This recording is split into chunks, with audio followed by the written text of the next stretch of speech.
মাসের ভরা পেট নিয়ে মুখে কাপড় পেঁচিয়ে গাড়িতে বসেছি। ভাবতেও ঘৃণা লাগছে, যাকে ভালোবেসে নিজের বাড়ি ত্যাগ করলাম, বাবা মাকে ত্যাগ করলাম, আর সে আমাকে রাখবে না। আমার পেটের সন্তানকে নষ্ট করার জন্য তার বাবা মা বোনকে বলে দিয়েছে অনেক আগে। প্রেমের বিয়েতে নাকি স্বামী স্ত্রীর অনেক মনের মিল থাকে। এ কথা আমাদের লোকসমাজে খুব প্রচলিত, কিন্তু এর বাস্তবটা কি আসলেও সবসময় সত্যি হয়? সবুজের সঙ্গে বিয়ের আজ 3 বছর।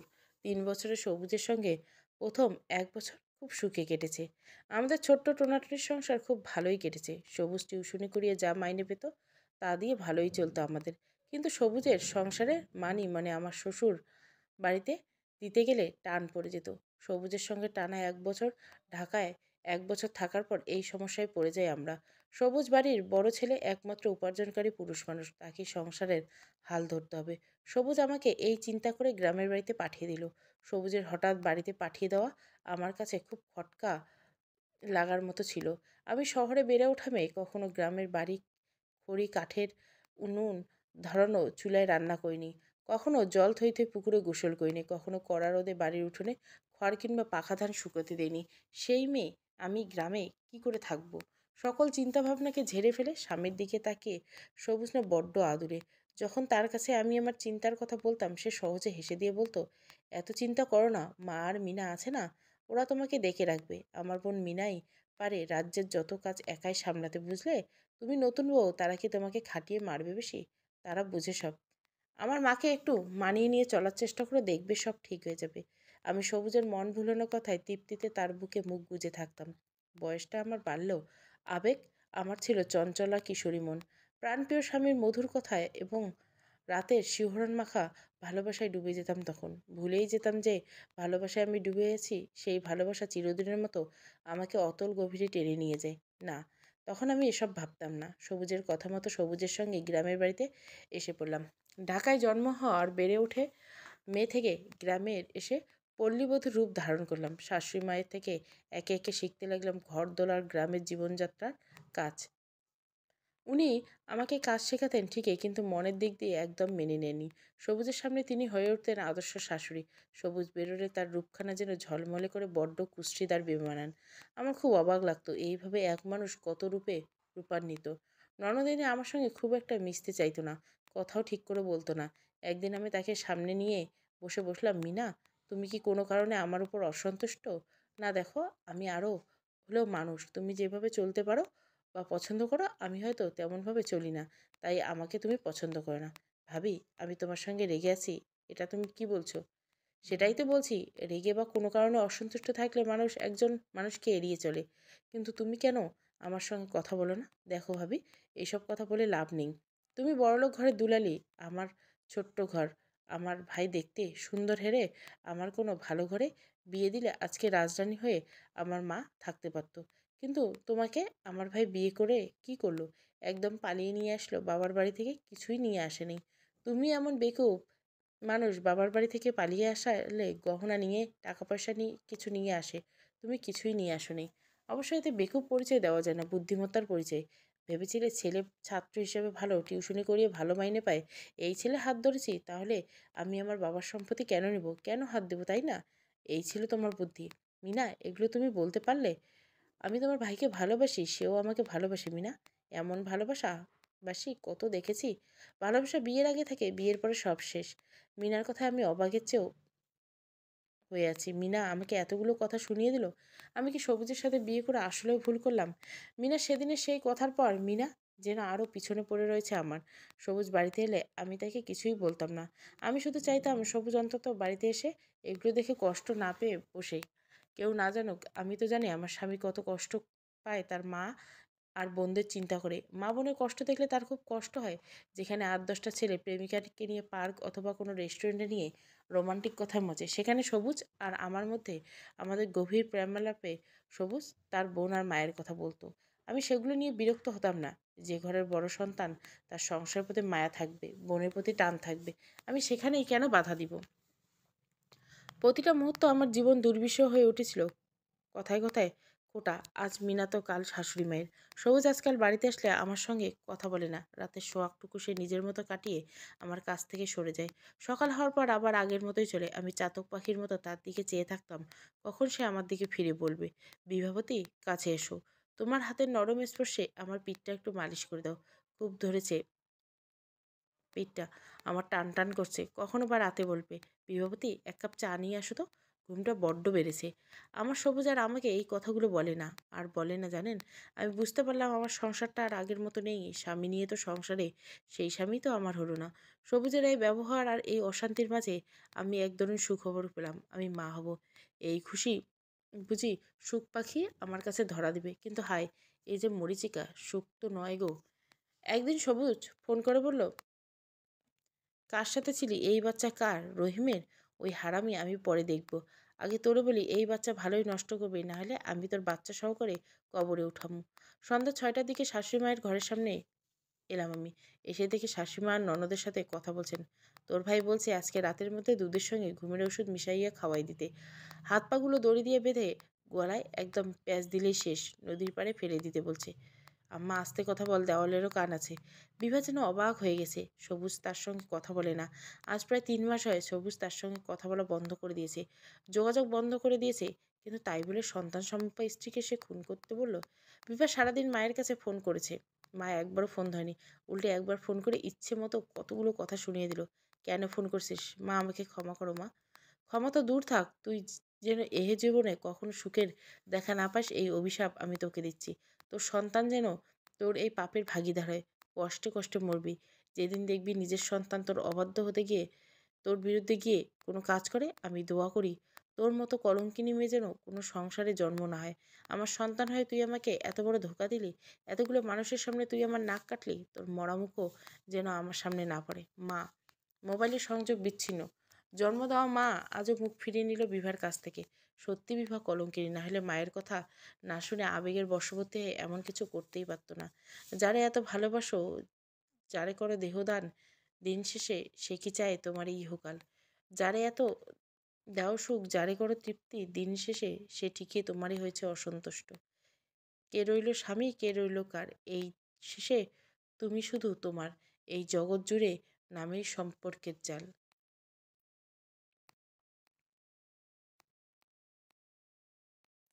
বিবাহবতী তার মায়ের কাছে কথা না বলে কিছুক্ষণ পর সবুজকে ফোন করলো। সবুজের কাছে সে প্রশ্ন করবে সবুজ কেন এমন করছে, কি দোষ সবুজ, তার উপর কি রেগে আছে? কেন তার সন্তানের প্রতি তার কোনো মায়া নেই? সে ভুলে গেছে তাদের বিয়ের প্রথম রাতের সেই প্রতিজ্ঞাটা, কত ভালোবেসে আর কত ত্যাগের পর দুজন দুজনকে কাছে পেয়েছিল তারা। মনে পড়ে গেল সবুজের সেদিন তাকে বুকে জড়িয়ে কাঁধে মাথা রেখে বলেছিল, বিভাবতী, আজ থেকে আমি শপথ করলাম তোমার এই ত্যাগ আমি বিফলে যেতে দেব না। তুমি শুধু আমায় ভালোবেসে বলে নিজের পরিবার ছেড়ে এসেছো। কথা দিচ্ছি তোমাকে হাজারো ঝড় ও আছড়ে পড়া সমুদ্রের ঢেউ থেকে আমি রক্ষা করব। তোমার আমার ছোট্ট সংসার হবে না কোনো অনাকাঙ্ক্ষিত ঝড়, যা শুধু অভিমান। তোমার মান ভাঙাবো আমি আর তুমি আমার। সময়ের তালে তালে সম্পর্কটা আর মান ভাঙানোর রইল না, হয়ে গেল পুরোপুরি ভেঙে যাওয়া। বিভা কয়েকবার চেষ্টা করলো সবুজকে ফোন করা, তারপরে দেখতে পারলো ফোনটা সুইচ অফ। বাহ, সবুজ, কতটা নির্দয় হয়ে গেল তুমি। প্রতিটা হৃদয় নির্দয় হলেও প্রতিশ্রুতি দিয়ে কথা রাখতে পারলো না, আবার আমার ফোনটাও ধরলো না। সত্যি তুমি আমাকে মারতে প্ল্যান করলে? বিভা নিজের মনে প্রশ্নগুলো করতে করতে ঘরের ভিতরে নিজের জমানো কষ্টগুলোকে চেপে কাঁদতে লাগলো।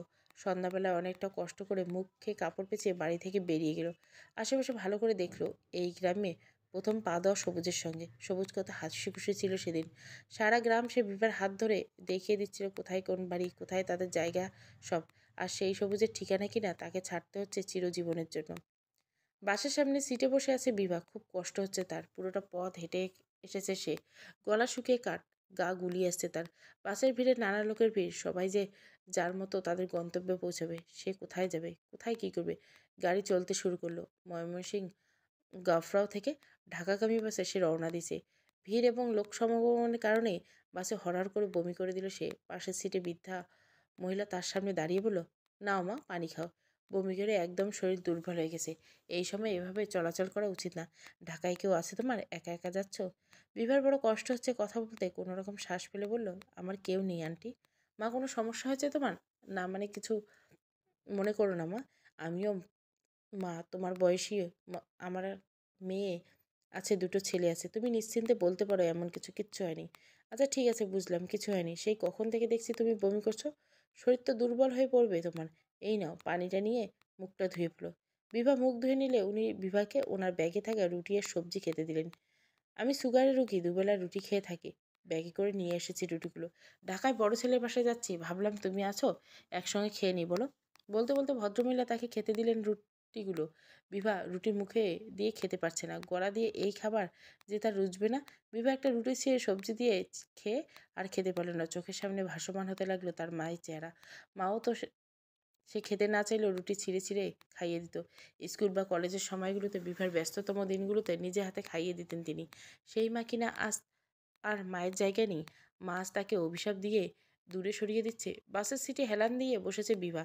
বসে তো আছে কিন্তু ঘুম আসছে না তার। ক্ষণে ক্ষণে মনে পড়ে যায় প্রাণপ্রিয় মুখখানি। কত সুন্দর অনুভূতি ছিল দুজনার। এসএসসির জন্য মা তাকে কোচিং সেন্টারে ভর্তি করেছিল। সেখানে সবুজ ছিল পদার্থবিজ্ঞানের শিক্ষক। খুব একটা কথা হতো না বিভার, কিন্তু সবুজের মায়ায় পড়ে গিয়েছিল সেই ছেলেটার। কখনো কোনো মেয়ের দিকে মাথা তুলে তাকাতো না। কথা বলার সময় মুখে মুচকি হাসি ভাবটা তার রয়ে যেত সবসময়। সবুজ বিভা তখন থেকে কিছুটা পছন্দ করত। এই বয়সটা খুব কাল। এই বয়সের আবেগ নাকি প্রত্যেকটা মেয়ের জীবনে ধ্বংস বয়ে আনে। বিভা সব বলে সত্যি সবুজের সেই মায়াময় মুখে এবং চালচলনে ডুবে গিয়েছিল। মনে পড়ে যায় বান্ধবী উর্মির কথা। উর্মি বলেছিল প্রেম করিতে প্রেমিক পুরুষ যেমন হয়, সংসার স্বামী শুধু কাছের পুরুষ হয়। বিভা উর্মির কথায় কিছুটা অবাক হয়ে বলেছিল, এই ছন্দ তুমি কোথায় পেলে? উর্মি উত্তর দিয়েছিল, প্রেম যার সাথে করতে পারিস, কিন্তু মনে রাখবি ঘর বাঁধার মানুষটি মানি তোর স্বামী যেন সারা জীবন তোর কাছের পুরুষ হয়। এমন একজন মানুষকে তুই তোর জীবনে জায়গা দিবি যে তোকে সবসময় নিজের মতো করে আগলে রাখবে, ঢাল হয়ে তোর পাশে থাকবে। বিভার চোখের পানিগুলোকে নীরবে মুছতে লাগলো। বুকের ভেতরটা ফাঁকা ফাঁকা লাগছে। যার সাথে সারা জীবন প্রতিজ্ঞা করেছিল থাকার জন্য, তার হাত ছেড়ে আসতে বাধ্য হলো তাকে। দীর্ঘ যাত্রার পর রাত 10টা 15-র সময় ঢাকায় এসে পৌঁছলো বিভা। হাতের মোবাইল চেনা পরিচিত মানুষের নাম্বার খুঁজতে লাগলো, কিন্তু বিশ্বাস অযোগ্য আর কাউকে সে পেল না সেখানে ঠাঁই নিতে পারবে। অবশেষে বরং ভেসে মামাতো বোন মিলির বাসায় এলো বিভা। কলিং বেল চাপার পরে মিলির স্বামী রেজওয়ান দরজা খুলে দিল। সামনে দাঁড়ানো আগন্তুককে হঠাৎ দেখে চমকে গেল। রেজওয়ান বিভাকে দেখে বলে উঠল, বিভা তুমি এখানে? আর এই অবস্থা কেন তোমার? স্ত্রী মিলিকে ডেকে উঠল রেজওয়ান। রেজওয়ানের ডাকে মিলি তার 3 বছরের মেয়েকে নিয়ে সামনে দাঁড়িয়ে অবাক চোখে চেয়ে আছে বিভার দিকে। কি অবস্থা মেয়েটার! এমন সুন্দর শরীরটাকে কেমন ভেঙে গিয়েছে। বিভার শরীরটা শুকিয়ে যাওয়াতে শুধু পেটের অংশটাই দেখা যাচ্ছে। চোখের নিচে কালো হয়ে গেছে। মিলি আর দাঁড়াতে না পেরে বিভাকে জড়িয়ে ধরে কেঁদে দিল। কত আদরে এই বোনটা তার, কত খুঁজে সে, আর আজ এই মেয়ে এসেছে। মিলি বিভাকে নিয়ে তার ড্রয়িং রুমে বসিয়ে দিল। দু বোন মিলে অনেক কথা বলতে লাগলো। নিজেদের জমা কথাগুলো বলতে লাগলো। মিলি সব শুনে একদম স্তব্ধ হয়ে বসে আছে। বিভার সঙ্গে এমন কিছু হবে সে কল্পনাও করতে পারছে না। রেজওয়ান মিলিকে বিভার সঙ্গে রাতে থাকতে দিয়েছে। বিভার যা মানসিক আর শারীরিক অবস্থা, এই অবস্থায় মেয়েটার কষ্ট হতে পারে। এদিকে পাড়ায় পাড়ায় উঠে গেছে বিভার পেটের বাচ্চাকে নিয়ে প্রেমিকের সঙ্গে পালিয়ে গেছে। বিভার শাশুড়ি সবার সঙ্গে এই কথাগুলো বলে সবুজকে ফোন করে জানিয়ে দিলেন বিভা পালিয়েছে। সবুজ যেন আরও তেতো হয়ে গেছে। সবুজ তৎক্ষণাৎ ফোনটা কেটে দিয়ে বিভাকে ফোন করলো। বিভা তখন মাথা ধুয়ে বসেছে। মাত্র খাটে বসে মাথা ব্যথা আর শরীর দুর্বলতায় সে যেন পড়ে যাচ্ছে। পাশে তাকিয়ে দেখে সবুজের কল ধরতে সবুজ বলে উঠল, এই কি প্রেমিকের হাত ধরে পালিয়ে গেলি শেষমেশ? এত জ্বালা শরীরে, এত খারাপ তুই? তোকে তো আমি এতটা খারাপ ভাবিনি। তুই এত নিকৃষ্ট কি করে? এতদিন মা আর মিনা বলতো, আমি বিশ্বাস করতাম না। মা আমাকে আগেই বলছে তোদের জাতটাই খারাপ, তোদের শুধু টাকা আর চাহিদা বেশি। বিভা সবুজের কথা শুনে অবাক হয়ে গেল। সবুজ তাকে ফোন দিয়ে এইসব কথা শোনাচ্ছে, আবার বলছে তাদের জাত খারাপ। বিভা নিজেকে শক্ত করে বলল, মুখ সামলে কথা বলো সবুজ। তুমি না শিক্ষিত? এই তুমি একজন শিক্ষকে এমন ভাষায় কথা বলছো কেমন করে? রুচিতে বাধে না তোমার এমন কথা বলতে? রাখ তোর শিক্ষা। কি শিক্ষার কথা বলছিস তুই?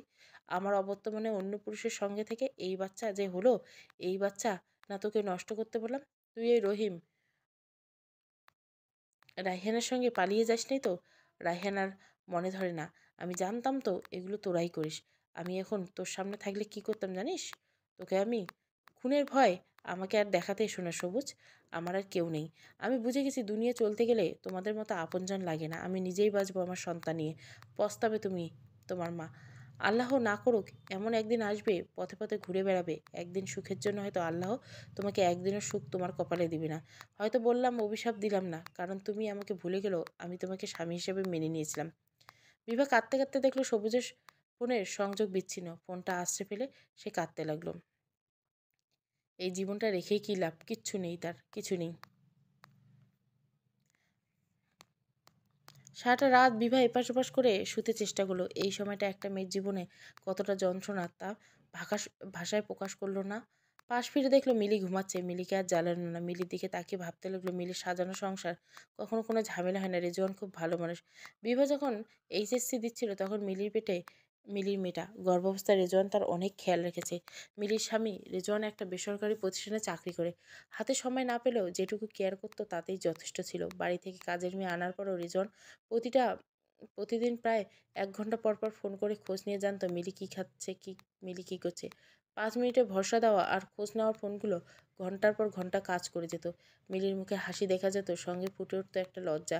এখনও মনে আছে বিভার একদিন মিলি বিভাদের বাসায় বেড়াতে এসেছিল। সেখানে এতগুলো মানুষের সামনে বসা অবস্থায় ফোন করে খবর নেওয়াটা তাকে বিব্রতকর পরিস্থিতি ফেললেও মিলির মুখটা একটা উজ্জ্বলতা কাজ করতো।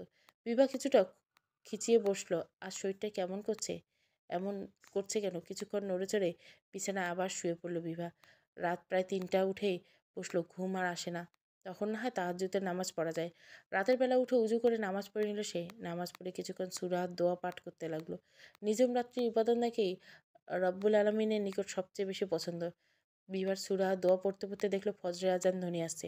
ফজরের নামাজটা পড়ার পর উঠে দাঁড়ালো। মিলির পাশে গিয়ে আবার শুয়ে পড়ল। মিলিকে জাগিয়ে নামাজ পড়তে বলে সে আবার ঘুমাতে চলে গেল। ৫ দিন হয়ে গেছে বিভা এখানে এসে। মিলি একদিনও তার যত্নের কোনো অবহেলা করেনি, বরং নিজের মায়ের পেটের বোনের মতো তাকে রেখেছে। কিন্তু এখন মনে হচ্ছে বিভার এখানে থাকাটা একদম উচিত না। মিলি বা তার স্বামী রেজন হয়তো কিছু মনে করেনি, কিন্তু তাই বলে সেও তো দায়িত্বজ্ঞানের মতো একজনের বাসায় পড়ে পড়ে থাকতে পারে না। নিজের ব্যাগ গুছিয়ে নিল বিভা। এবার বের হতে হবে তাকে। কিছু একটা করে হলেও এই জীবনের লক্ষ্য স্থির হতে হবে। মিলি রুমের কাছে এসে মিলির সঙ্গে কথা বলার জন্য রুমে প্রবেশ করার আগে শুনতে পেল তার বড় মামি মিলিকে বলছে, বিভা যে এখানে এসেছে তুই আমাকে জানাসনি কেন? আম্মা, ও তো মাত্র ৫ দিন হয়েছে এখানে এসেছে, তাই অতটা বলার প্রয়োজন বোধ করিনি। মানি, একটা মানুষ আজ ৫ দিন তোর বাসায় পড়ে আছে। আরে বিপদ পাশে দাঁড়া নিষেধ করিনি তোকে, তাই বলে একবারের জন্য মেয়েটাকে ঘাড়ে তুলে নিবি? আক্কেল জ্ঞান নাই তোর? তোর কি ঢাকায় ওদের মতো ডুপ্লেক্স বাড়ি, একটা ৭ তলা বাড়ি আছে? তোর জামাই আর তুই নিজেই সংসার চালাতে হিমশিম খেয়ে যাস। এই জিনিসটা তুই বুঝিস না?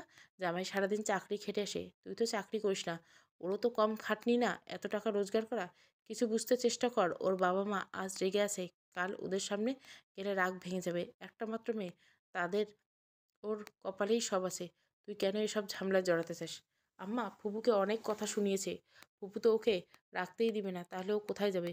আমি কিছু বুঝতে পারছি না। তোকে বা কি বলবো, ওকে বা কি বুক করে বলবো, কিন্তু এভাবে বসে থাকা তো যায় না। মা, চিন্তা করো না, সব ঠিক হয়ে যাবে। বিভা আবার রুমে এগোতে পারলো না। সেখানে থেকে তার থাকার রুমে চলে এসলো। কিছুক্ষণ বসে থাকার পর সে আবার উঠে দাঁড়ালো। মিনার সামনে দাঁড়িয়ে বলে, আপু, অনেক তো থাকলাম, এবার চলে যাই। আমাকে এতটা দিন থাকতে দিয়েছো, আমি তোমার কাছে কৃতজ্ঞ আপু। এই অবস্থায় তুমি যদি আমাকে থাকতে না দিতে সত্যি আমার খুব কষ্ট হতো। ধন্যবাদ। ছি, কি বলছিস তুই এগুলো? আর ব্যাগ নিলি কেন? তুই চলে যাবি ভেবে নিলি? থাকবি কোথায়? ইনশাআল্লাহ কোথাও না কোথাও ঠিক জায়গা হয়ে যাবে আপু। আরে তুই কি পাগল হইলি নাকি? এই অবস্থায় এমন করিস? বিভা জোর করে মিলিকে রাখতে পারল না। বিভা তার হাত ছেড়ে সরে গেল। বাসা থেকে বেরিয়ে চলে গেল। বিভা ভেবে নিয়েছে একা জীবনটাকে সে সামনে নিবে। বিভা ইডেন কলেজের ছাত্রী, অনার্স ৩য় বৎসর। আর তার জন্য সবুজ চেষ্টা করেছে নিজেকে, বিভাকে সে ভর্তি করেছে। সবুজকে আজও সে বুঝতে পারে না যে সবুজ তাকে পড়াশুনো করানোর ব্যবস্থা করেছিল যেন সবুজের জন্য বিভার জীবনে কোনো দাগ না লাগে, বিভার কেরিয়ার না নষ্ট হয়। সেই সবুজ আজ কিনা সংসারের প্রতি অনীহা এবং তার প্রতি এমন হওয়ার কারণের জন্য সবুজ এত তিক্ত, এতটা খারাপ ভাষা কথা বলার মতো সবুজ তো নয়। বিভা ক্লাসমেট নীরার সঙ্গে কথা বলে হোস্টেলে থাকার ব্যবস্থা করে নিল। হোস্টেলের সামনে এসে দাঁড়াতে নীরাকে ফোন করে জানিয়ে দিল সে। নীরাও এগিয়ে এসে আনতে নিচে এসে দাঁড়ালো। খুব ব্যথা করছে বিভার পেটের দিকটায়। তবুও অগ্রাহ্য করে আস্তে আস্তে সিঁড়ি বেয়ে ৩ তলা নিচের ঠিক করা রুমে এসে দাঁড়ালো। নীরা বিভার এই অবস্থা আর এভাবে হঠাৎ এখানে আসার কারণ জানতে চাইলে সে উত্তরে কিছুই বলল না। নীরা হোস্টেলের রান্নাঘর থেকে ম্যানেজ করে খাবার এনে খাইয়ে দিল বিভাকে। সম্ভবত অতিরিক্ত চলাচলের কারণে বিভার শরীরটা কিছুটা দুর্বল হয়ে পড়েছে, তাই সে বসে থাকতে পারছে না। একটু শুয়ে পড়ল। পেটটা এখনও কিছুটা ব্যথা করছে। বিকেলবেলা ঘুম থেকে উঠে বিভা একটু বিছানা থেকে নামলো। ব্যথাটা বেড়ে গেল তার কমছে না। নীরা তার সামনে বেডে বসেছিল। হঠাৎ তার চোখে পড়ল বিভা যেখানে দাঁড়িয়েছে সেখানে রক্তে ভেসে গেছে। নীরা বিভাকে চিৎকার করে বলল, বিভা এগুলো কি? রক্ত এলো কি করে? আর একটু এগিয়ে এসে বলল, বিভা তোমার কিছু হলো না তো? তুমি কি জার্নি বেশি করে বলেছ? বিভা নিজের দিকে একবার তাকিয়ে নীরার দিকে তাকালো। অসহায় চোখে তাকিয়ে সে চিৎকার করে বলল, নীরা আমার সর্বনাশ হয়ে গেছে। আল্লাহ আমার কোনো পথ রাখলো না, আমার সব শেষ করে দিল। বিভা সেখানে মাথা ঘুরে পড়ে যেতে নিলে নীরা তৎক্ষণাৎ তাকে ধরে সবাইকে ডেকে উঠল। হোস্টেলের ম্যাডামকে ডেকে এনে সব কিছু বলে হাসপাতালে নিয়ে যাওয়া হলো। পরিবারের কোনো সদস্য আছে কিনা জানার জন্য নীরাকে জিজ্ঞাসা করতে নীরা বিভার মোবাইল থেকে দেখে নিল লাস্ট কল কাটছিল। মিলির নাম্বারে কল দিতেই বলে দিল বিভা হাসপাতালে ভর্তি এবং কী কারণে ভর্তি তাও বলে দিল। ঘণ্টাখানেক পর মিলি আর তার স্বামী রেজওয়ান পিছন পিছন বিভার মা ও বাবা এসেছে। সন্তান যত বড় অন্যায় করুক না কেন বাবা মা কখনোই সেই সন্তানকে ফেলে দিয়ে দূরে চলে যায় না। তার ব্যতিক্রম বিভার বাবা মাও করেনি। বিভার মা এক কোণে বসে নিজেই নিজেকে দোষারোপ করতে লাগলো। আজ যদি তিনি এমন অভিশাপ না দিতেন তাহলে হয়তো মেয়েটার এমন কিছু হতে পারত না। বিভার বাবা মিলির কথাগুলো শুনছে। আজ 5 দিন বিভা মিলির বাসায় ছিল, কি পরিস্থিতি তার উপর দিয়ে তা মিলি সব খুলে বলেছে তাকে। ভদ্রলোক নিজেই অবাক হয়ে গেল নিজের স্ত্রীর আচরণে। একবার প্রশ্ন করলো না মেয়েটা কেন ফোন করছে, না শুনে ইচ্ছে মতো করে কতগুলো কথা শুনিয়ে দিল। বিভার মিসক্যারেজের কথা নিয়ে টেনশন আছে মিলি। মেয়েটা তো শেষ হয়ে যাবে। এক একটা দিনের মানসিক যন্ত্রণা তার উপর দিয়ে যেভাবে গেছে এখন সেই আঘাতটা তো এর থেকেও বেশি ইফেক্ট পড়বে। বিভা মাথা নিচু করে বসে আছে, একটুও ভালো লাগছে না। মেয়েটা ভুল করেছে, চরম ভুল। এই বলে তার মা তাকে এমন অভিশাপ তো দিত না। বিভা বাবা আর স্ত্রীর দিকে তাকিয়ে উঠে দাঁড়ালো। সামনে গিয়ে হসপিটালে লোকের সামনে বিকট ধমক দিয়ে উঠল, এখন কাঁদছো কেন? ও যখন ফোন করছে তোমার মা হিসাবে উচিত ছিল না আগে শুনে না? আরে মানুষ রাগ পুষে রাখে, রাগের আছে কথা শুনিয়ে। একবার জিজ্ঞাসা তো করতে পারতে কেন ফোন করছে। বিবেক একদম লোপ পেয়েছে তোমার। চিরদিন তুমি মান সম্মানের কথা চিন্তা করছো, এখন এই যে এত বড় ঘটনা ঘটিয়েছে মেয়েটা, তখন মান সম্মান কোথায় গেল? মেয়েটার দিকে তুমি কখনো ভালোভাবে দেখোনি। বিভার মা এক কোণে বসে বসে কাঁদছে, তার কোনো উত্তর নেই। অতিরিক্ত আত্মসম্মান প্রিয় মানুষরা সমাজের ভয়ে তটস্থ হয়ে এতটাই বোকামি করে বসে যে বিভার মাকে দেখেই বোঝা যায় মুখে যা এসেছে তাই তিনি শুনিয়ে দিয়েছেন। মনের ভিতর যা ছিল তার বদলে মুখে যা এসেছেন তাই শুনিয়ে দিয়েছে। একবার বিভাকে প্রশ্ন করলেন না, তুই ঠিক আছিস? এতদিন কোথায় ছিলি? তা না করে তিনি বকেছেন মেয়েটাকে। লজ্জায় আর আক্ষেপে তিনি এক কোণেই বসে আছেন। মেয়ের সামনেও তিনি যাবেন না। মেয়েটার মুখের দিকে তাকাবেন এভাবে। দীর্ঘ সময় পর চোখ খুলল বিভা। আশপাশ খুলে ভালোভাবে করে চারপাশে তাকিয়ে বুঝতে পারলো হাসপাতালে বেডে শুয়ে আছে। হাতে স্যালাইন লাগিয়ে রেখেছে। হাতের দিকে তাকিয়ে উপরের হাতটার দিকে আড়ল। উপর হাতটা পেটে রাখতে বুকটা মোচড় দিয়ে উঠল। 6 মাস কত যুদ্ধ করলো আর মানসিক অশান্তিতে কাটেছে। এই গর্ভধারণের সময় কত লাঞ্ছিত হয়েছে, কত কথা শুনতে হয়েছে তাকে। আর আজ কিনা সেই গর্ভে থাকা বাচ্চাটাই নেই। সব সুখের মুহূর্তগুলো একদম বিষাক্ত মনে হচ্ছে। এই সময়টা তার মনে হচ্ছে ভালোই হয়েছে বাচ্চা নেই, নাহলে কত কথা শুনতে হতো তাকে। পেটে হাত দিয়ে বহু কষ্ট বলল, আমি না হয় পাপ করলাম, তুই তো করিসনি বাবু। আল্লাহ তোকে কেন নিল? তোকে একবারও না নিলে আমাকে নিয়ে গেলেই তো সবাই বেঁচে যেত। চোখে থেকে পড়া পানিগুলো মুছে স্যালাইন দেওয়া হাতের দিকে তাকিয়ে শুয়ে রইল। একটা সংসার গড়ার স্বপ্ন না হয় ভঙ্গ হয়েছিল, তাই বলে বাচ্চাটাও চলে যাবে? বিভার চোখের পানিগুলো গড়িয়ে পড়ছে। সবুজের মুখটা মনে করতে চাইলেও মনে পড়ে যায়। সবুজ বিয়ে করেছিল, বিয়ে করে নিলে যখন আমাদের দুজনের ঘরে বাচ্চা আসবে না তখন দেখো সবাই আমাদের মেনে নেবে। একটু ধৈর্য ধরে সব ঠিক হয়েছে। বিবাহ সব মেনে নিল, কারণ তার জানা মতে বংশধর আগমনে সবাই খুব খুশি হয়। তখন ছেলেমেয়ের উপর অভিমান নাকি কেটে যায়। সবই তো ঠিক ছিল। বাচ্চাটা হলে হয়তো মা সব কিছু ভুলে ঠিকই আমায় আগলে রাখতো। কিন্তু তুমি কি করলে সবুজ? তুমি তো বাবা হয়ে সন্তানকে শেষ করার জন্য চেষ্টা করলে। নিজের ভালোবাসার মানুষকে একবারও বিশ্বাস করলে না। কখনো ক্ষমা করবো না, কাউকে না। ডাক্তার আর নার্সরা এসে বিভার সব কিছু দেখে বাইরে এসে বিভার পরিস্থিতি। বিভাকে একজন নার্স প্রশ্ন করলো, আপনার বাড়ির লোকরা বাইরে এসেছেন, তাদের সঙ্গে দেখা করতে চান আপনি? লাগবে না।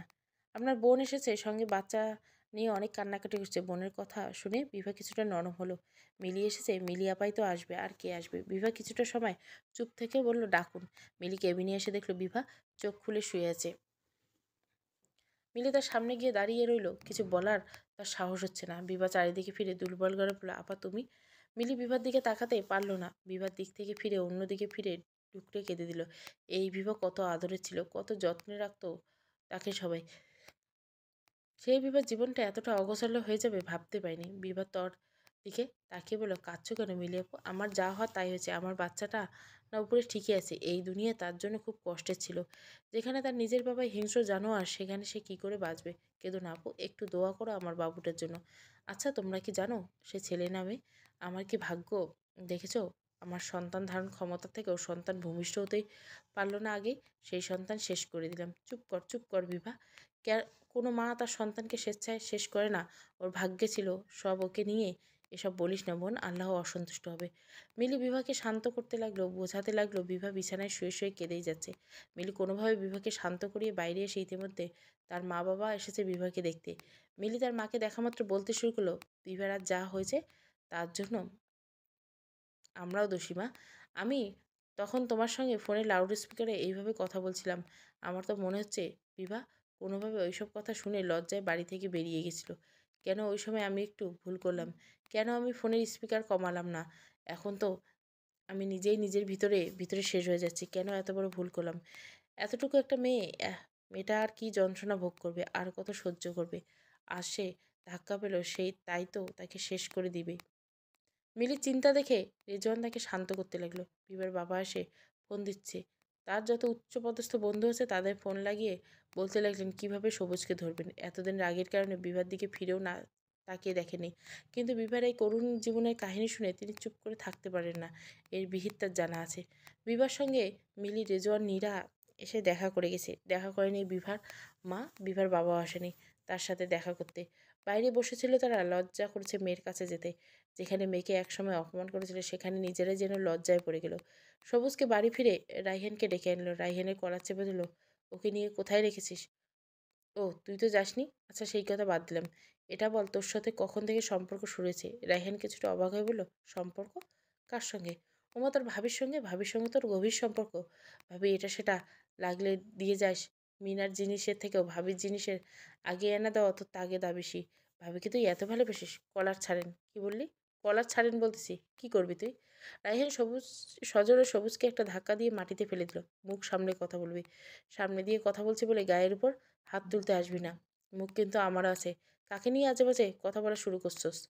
আজ পর্যন্ত যার চোখের দিকে তাকিয়ে কথা বলিনি, যে আজ পর্যন্ত দুটো জিনিস এনে দেওয়ার জন্য দুটো কথা বলার পর কখনো আমার সঙ্গে স্বেচ্ছায় কথা বলতো না, সেই ভাবিকে নিয়ে এই ধরনের কথা বলছিস? আমার কথা বাদই দিলাম।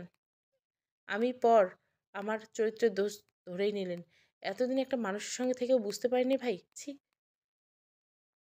চুপ! জগতের সবাই খারাপ, তোরাই সাধু।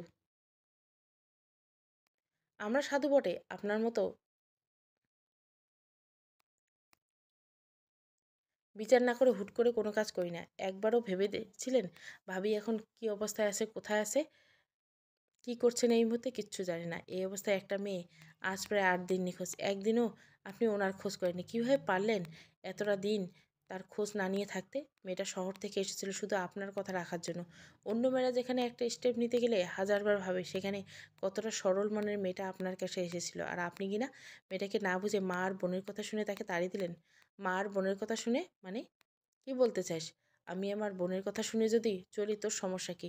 তুই ওর পক্ষ হয়ে তার সাপাই খাইতে আসছিস কেন? কি হয় তোর? সবুজ রায়হানের কলার ধরে ঝাঁকিয়ে ঝাঁকিয়ে কথাগুলো বলছে। আমার কিছু হয় না। মানুষ হিসেবে ও একটা মানুষের প্রতি মায়া থাকা উচিত না? আরে রাখ তোর মায়া। মায়া দেখাতে আসছে খুব। সবুজ রায়হানের গায়ে হাত তুলতে শুরু করে দিল। তুমুল বাকবিতণ্ডার মধ্যে রায়হানের মা আর সবুজ এর মা বোনের দৌড়ে নিজেদের ছেলেদের ছাড়িয়ে নিলে দুজনে খ্যাপা সারের হয়ে গেছে।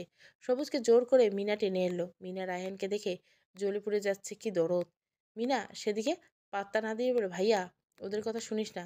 কেউ ভালো চায় না আমাদের। একটু সুখের মুখ দেখছে এটা কেউ সহ্য করে না। ওই মেয়েটার চরিত্রে দোষ আছে সবাই জানে, তারপরেও মেয়েটার হয় সবাইকে। ধরে ধরে দুই পরিবার নিজেদের ছেলেদের টেনে নিয়ে আসলো। রাইহানের মা যেন লজ্জায় পড়ে গেল একদম। সবুজের বউটা খুব ভালো, মেয়েটা খুব সরল। এমন মেয়ে এই ধরনের কোনো কাজই করতে পারে না। উনি বুঝতে পারছেন না সবাই কথাগুলো বলতে। বলার আগে ওনার ছেলের উপর দোষ দিয়ে বলল, লজ্জায় এখন মুখ খুলতে পারছেন না। সিটে হেলান দিয়ে আজকাল বাইরে তাকিয়ে থাকে বিভা। পেটে হাত দিয়ে কখনো কখনো নিজেই নিজেই কাঁদে। একদিন, এক সপ্তাহ, ১ মাস পেরিয়ে ৬ মাস। কত স্বপ্ন একটা গর্ভধারণ নিয়ে প্রতিদিন যখন পেটের এই আকার ধারণ করে তখন মনে হয় একটা অন্যরকম আনন্দ। মেয়েদের প্রথম আবদারের সময়টা থাকে বাবাকে নিয়ে, পরের সময়টা স্বামীকে নিয়ে। একটা সময় আবদারগুলি বুঝি ঝুড়িগুলি সরে গিয়ে যায়, নিজেরাই হয়ে যায় আবদার করণীয় প্রধান শিকার। বিভা তো তেমন ছিল, বাবার কাছে যা পেত না মায়ের কাছে চাইতো। স্বামীর কাছে আবদার তার ছিল খুবই ক্ষুদ্র। একদম শেষ পর্যায়ে ক্রমে সেও হতো আবদারকারীর শিকার। তাকে কেউ শাড়ির আঁচল ধরে অথবা ওড়নার কোনা টেনে টেনে বলতো, মা আমার এটা চাই ওটা চাই। বেশিক্ষণ ভাবতে পারতো না বিভা। বুকটা তার একটা হাহাকার যেন জ্বলে উঠত। ভীষণ রকমের ভুল করেছে সে, যার সবচেয়ে বড় শিকার তার সন্তান। অন্যায় করেছে সে, আর ভোগ করছে তার অনাগত সন্তান। রেজওয়ান কেবিনের ভিতর ঢুকে দেখলো বিভা বসে আছে বিছানায়। রেজওয়ানের দিকে তাকিয়ে সালাম দিতে সে সালামের উত্তর দিল। রেজওয়ান ভেতরে প্রবেশ করে বলল, শরীর কেমন তোমার? ভালোই। কিছুক্ষণ চুপ থেকে রেজওয়ান বলল, ফুপা বাইরে দাঁড়িয়েছেন, ফুপিয়ে এসেছেন। তোমার সামনে কিভাবে আসবে, তোমাকে কিভাবে মুখ দেখাবে ভেবেই আসতে পারছে না। লজ্জা পাওয়ার মতো তো তারা কোনো কাজ করেনি রেজওয়ান ভাই। আমি বরং তাদের লজ্জিত করছি। আমার কারণে তারা মুখ দেখাতে পারছে না। লজ্জাটা তাদের নয়, আমার পাওয়া দরকার। আমি তাদের মূল্য দেই নেই। লজ্জা আমার পাবার দরকার। দেখো বিভা, বিষয়টা এখন এমন একটা জায়গায় পৌঁছেছে, আসলে তোমরা কেউই দোষে নেই। এটা তোমাদের ভাগ্যের দোষ। একটা জিনিস মনে রাখবে, পৃথিবীতে সবাই সুখী হয় না। ওরকম সুখ যদি সবাই হতো তাহলে পৃথিবী এত জটিল হতো না। মানুষ আর স্বর্গ খুঁজতো না, পৃথিবী থেকেই যেত আজীবন। প্রত্যেকটা জীবনে সুখ দুঃখ থাকে। সুখের পর দুঃখের পাল্লাটা কারো ভারী থাকে, আবার কারো খুব কম।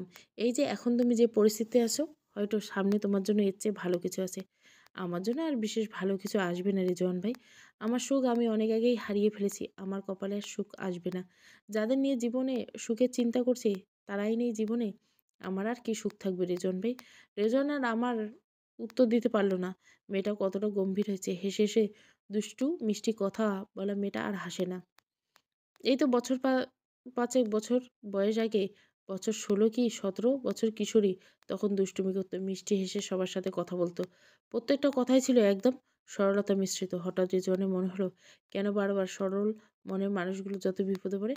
দুদিন থাকার পর রিলিজ দেওয়া হয়েছে হসপিটাল থেকে। বিভাকে এসে ডাক্তার রিলিজ দিয়ে গেছে। বিভা রিলিজ পেপার নিজে নিজে সাইন করলো। বিভার বাবা এসেছেন মেয়ের সঙ্গে দেখা করতে। বিছানাপত্র গুছিয়ে হাসপাতালে আয়াদের বুঝিয়ে দিচ্ছিল মিলি। কাগজপত্র থেকে শুরু করে ওষুধপত্র সব গুছিয়ে নিচ্ছে সে। মিলি সব গুছিয়ে দরজার সামনে বিভার বাবাকে দাঁড়িয়ে থাকতে দেখে বলে উঠল, দাঁড়িয়েছে কেন ফুপা, ভিতরে আসুন। প্রতি উত্তরে করলেন না মশিউর সাহেব। কেবিনে ঢুকে বিভার সামনে দাঁড়িয়ে পড়লেন।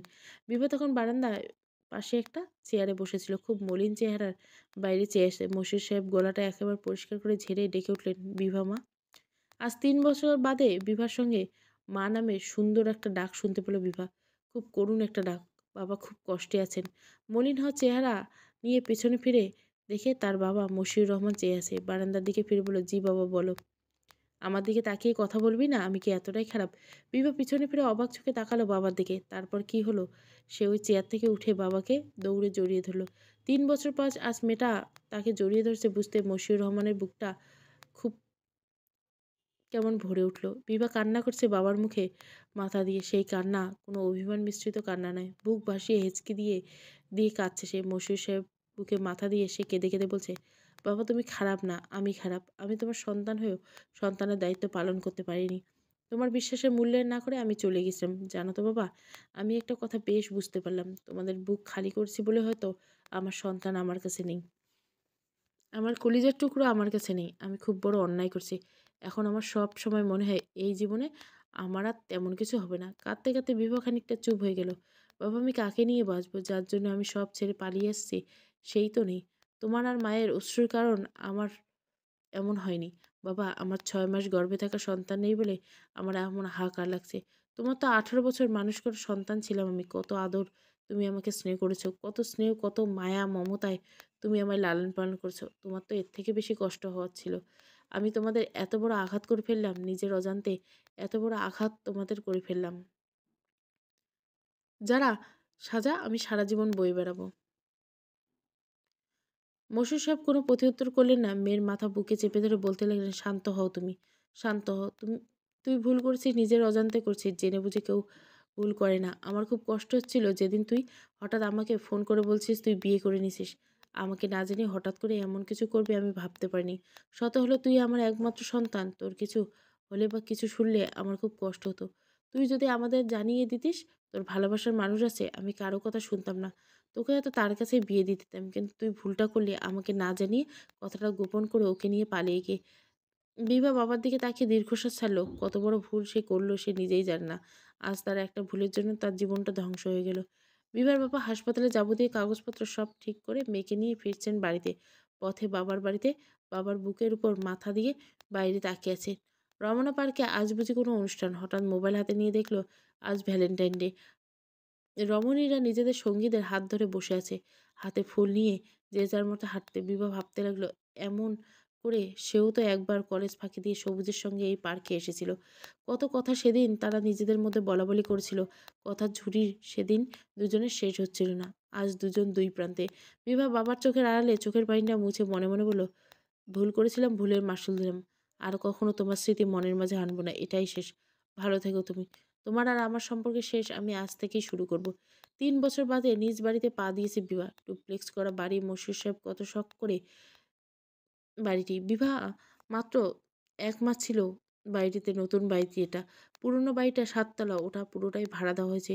বিভার তার মায়ের শখের জন্য এই বাড়ির অবস্থান। বিভার বাবা বিবেকে নিয়ে এসেছে বাড়িতে। বিভা কিছুক্ষণ পুরো বাড়ি চোখ বুলিয়ে দেখলো, তারপর রুমে ঢুকে সব ছুঁয়ে ছুঁয়ে দেখতে লাগলো রুমটা। কিছুক্ষণ বসে থাকার পর বাবা রুমে এলেন। তোর জন্য যা যা আছে সব তোর রুমে আছে, কিচ্ছু বদলানি, শুধু তুই মানুষটা ছিলি না। রুমটা কে পরিষ্কার করেছে বাবা? ৩ বছর তো এত পরিষ্কার থাকার কথা না এই রুমটা। এত নিট আর ক্লিন। এগুলো তোর মা কাজের লোককে দিয়ে পরিষ্কার করেছে। মা আমার সাথে কথা বলবে না বাবা? মাকে কেন লাগবে? আমি আছি কিসের জন্য? তোর মায়ের কোনো কথা বলতে হবে না, থাকুক পড়ে নিজের মান সম্মান নিয়ে। এভাবে বলো না বাবা, মা যা করেছে তা সব বাবা-মাই করে।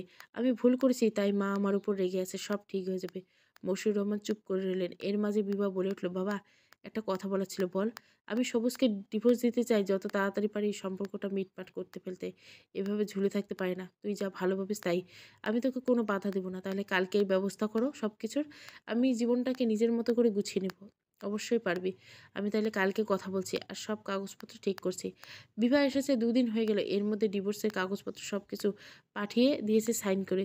জীবনে বিশ্বাসটা খুব প্রয়োজনীয়। সম্পর্ক একবার বিশ্বাস ভেঙে যায় তখন সব শেষ হয়ে যায়। ভালোবাসা আস্তে আস্তে মানুষের মন থেকে সরে যায়। বিভা নিজের মনে কল্পনা করতে লাগলো আর ভাবতে লাগলো সবুজের কথাগুলো। হ্যাঁ, এগুলো সবুজে বলেছিল। সবুজ তাকে সাহস দিয়েছিল, একবার হাতটা ধরে এগিয়ে এসো, বিশ্বাস করো কখনো ঠকবে না, আমি তোমাকে কখনো ঠকাবো না। কত সুন্দর করে সবুজ তাকে বুঝিয়ে বলতো কথাগুলো। বিভার অবুঝ মন তখন ভাবতো পরিবার নিয়ে, তখন সবুজ সব বলতো। সেই মানুষ কি করে এক মুখ দিয়ে এমন কথা বলে আবার অন্য কথা বলে? বিভা ভাবতে ভাবতে হেসে দিল। আশ্চর্য, পাগল হলো নাকি? পরে ভাবলো হাস্যকরও তো বটে। বিভা চিন্তা করতে লাগলো এসব ভেবে তার কি কাজ। বিভা ফোনে কল আসতেই দেখলো সবুজের ফোন। বিভা ফোনটা সুইচ অফ করে দিল। সবুজ কাল রাতে ডিভোর্স লেটার পাওয়ার পর তাকে ফোন দিয়ে অকথ্য ভাষায় কথা বলছে, কিন্তু বিভা কিছুই বলেনি। উত্তর শুধু বলছে চরিত্রের দোষ দিয়ে বের করেছে বাড়ি থেকে। এবার একজন সৎ মা বোনের কথা শুনে মাসে মাসে শ্বশুরবাড়ি থেকে টাকা এনে দেয় এমন কাউকে ঘরে তুলো, কিন্তু দয়া করে ওই মেয়েটার গর্ভাবস্থায় বাড়ি থেকে পালাতে না হয়।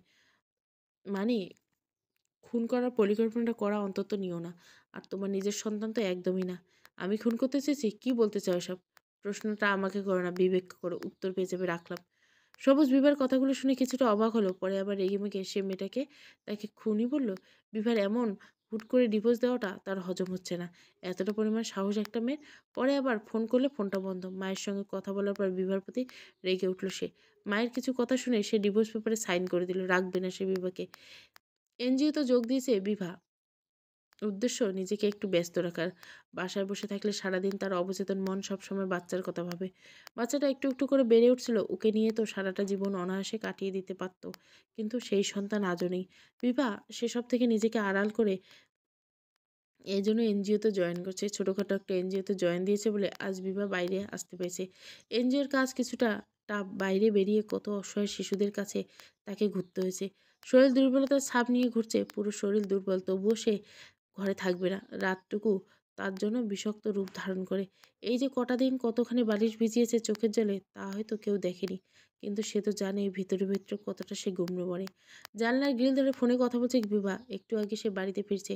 ফোনের অপর প্রান্তে রাইহানের মা কথা বলছে। সবুজ বাড়ি ফিরে রাইহানকে অকারণে মেরেছে। সঙ্গে রাইহানের সম্পর্কে বিভার সম্পর্কে নানান ধরনের মন্তব্য করেছে। সবাই বলতে লাগলেন। বিভা এগুলো শুনে দীর্ঘশ্বাস ছাড়লেন। দীর্ঘশ্বাসটাই এখন তার জীবনসঙ্গী। একটা মানুষ কতটা বদলে গেলে আর কতটা খারাপ হলে এইভাবে না জেনে মন্তব্য করতে পারে। সবুজ রায়হানকে জড়িয়ে এই ধরনের কথা বলতে পারবে সে ভাবতে পারেনি।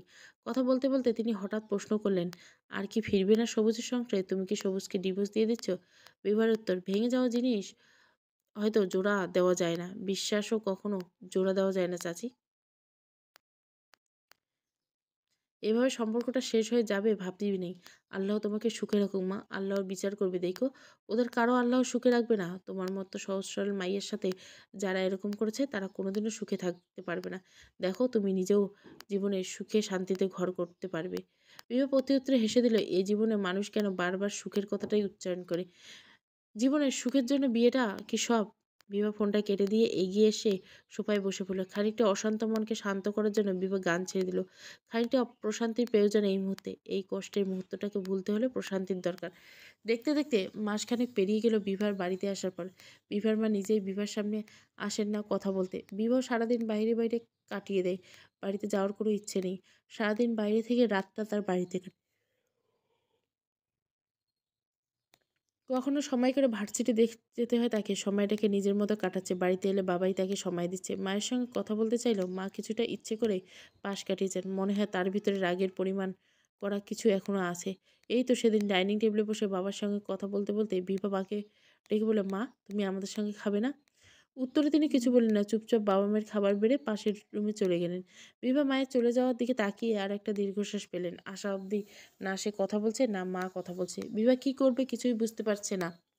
বাবা মায়ের উপর একটা তীব্র রাগ আছে। সেটা বিভা বাবার মুখ থেকে শুনছে, আর রাগটা তাকেই ঘিরে। বিভা কোনো রকমে খাবার খেয়ে উঠে আসলো। গলা দিয়ে আর নামবে না।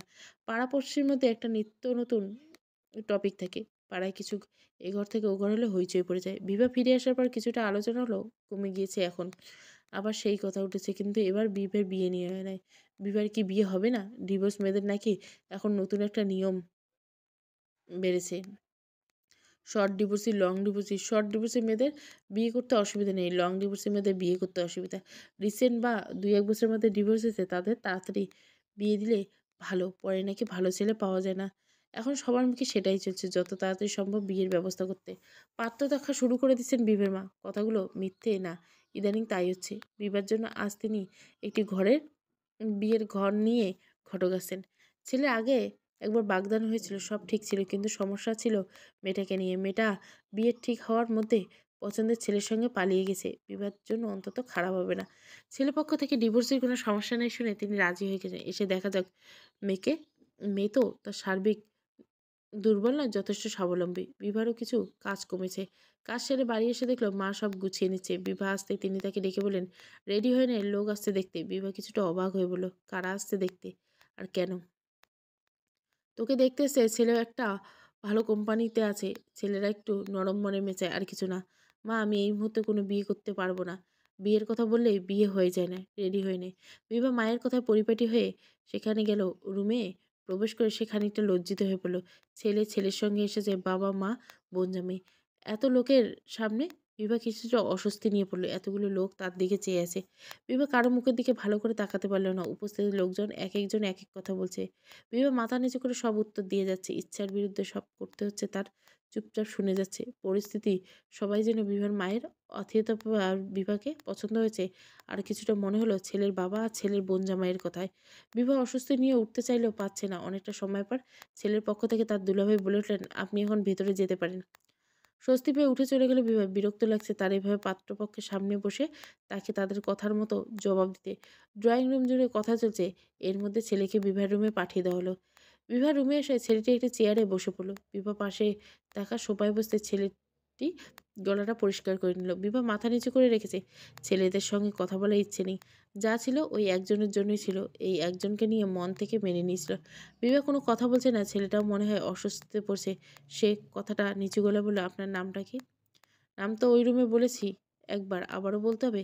কি করব বলুন? ওখানে আপনি ছাড়া আরও ৪ জন ছিলেন, যাদের কথার কারণে আমি কিছু শুনতে পাইনি। বিভা চমকালো, কারণ ছেলেটা তথাকথিত ভদ্র ভাষায় মাথা নিচু করে রাখেনি।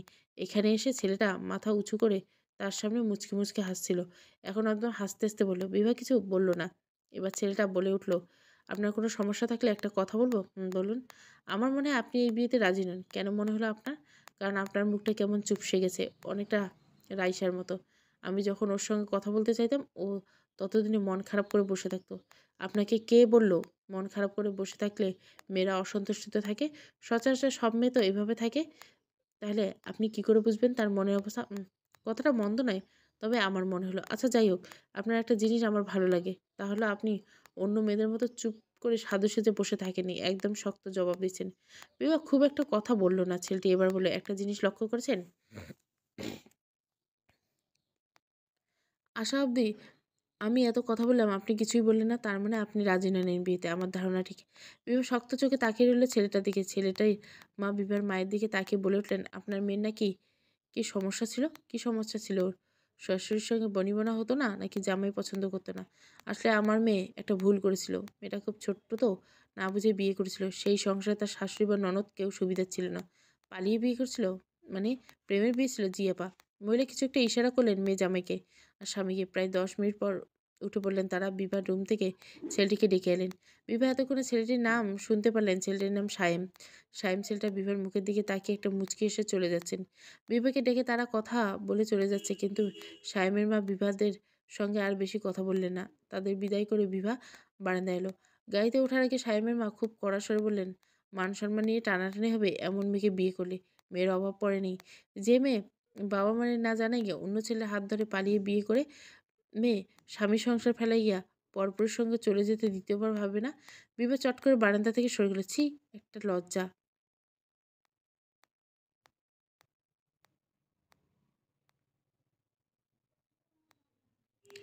কেউ যদি হঠাৎ উপরে দেখতো সাইমের মা যা বলছে, তা নিয়ে বিভা খুব একটা মা ঘাটল না। সব মাই তার ছেলের মঙ্গল চায়। ছেলের মঙ্গলের জন্য বিভাকে ঘরের বউ করতে রাজি হবে না। সায়েম মায়ের এমন করে হুট করে আচরণে বিরক্ত হয়ে গেল। তারপর সে গাড়িতে উঠে বসলো। সবাই চলে গেল। তারা যাওয়ার পর বিভার বাবা মশিউর রহমান এলেন বাড়িতে। খানিকটা জিরিয়ে নিয়ে বসতেই বিভার মা বিভার ব্যাপারে তার স্বামীকে বললেন। মশির সাহেব অবাক হয়ে চেয়ে আছেন। এখন যেন তার রাগ ৪ গুণ বেড়েছে। এত কিছু ঘটে যাওয়ার পর তিনি সতর্ক না হয়ে আবার আরেক কাণ্ড করেছেন। মশির সাহেব বলে উঠলেন, "বিভাবতীর জীবন চলবে।"